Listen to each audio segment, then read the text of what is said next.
ഇന്ന് നമ്മൾ ഉണ്ടാക്കാൻ പോകുന്നത് ക്യാരറ്റ് ഹൽവയാണ്. അതിനായിട്ട് ക്യാരറ്റ് എടുത്തിട്ടുണ്ട്, പഞ്ചസാര എടുത്തിട്ടുണ്ട്, നെയ്യ് എടുത്തിട്ടുണ്ട്, ഏലക്കായ എടുത്തിട്ടുണ്ട്. പിന്നെ നമുക്ക് വേണ്ടത് പാലാണ്.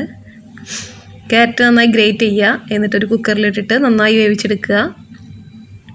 കുറച്ച് വെള്ളം ഒഴിച്ചിട്ട് വേവിച്ചാൽ മതി. അതിന് ശേഷം വേവിച്ച ക്യാരറ്റ് എടുത്തിട്ട് ഒരു പാനിലിട്ടിട്ട് നന്നായി വെള്ളം വറ്റിച്ചെടുക്കുക. അതിനുശേഷം പഞ്ചസാര ഇട്ട് കൊടുക്കുക. പഞ്ചസാര ഇട്ടിട്ട് നന്നായി കുറുകി വന്ന ശേഷം നമുക്ക് പാലൊഴിച്ച് കൊടുക്കാം. അതിനുശേഷം കുറച്ച് നെയ്യ് ഇട്ട് കൊടുക്കുക. നെയ്യ് നന്നായി മെൽട്ടായ ശേഷം നമുക്ക് അതിലേക്ക് ലാസ്റ്റ് ചേർക്കേണ്ടത് ബട്ടറാണ്.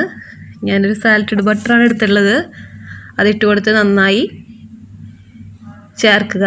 നമ്മുടെ സ്വാദിഷ്ടമായിട്ടുള്ള ക്യാരറ്റ് ഹൽവ റെഡി.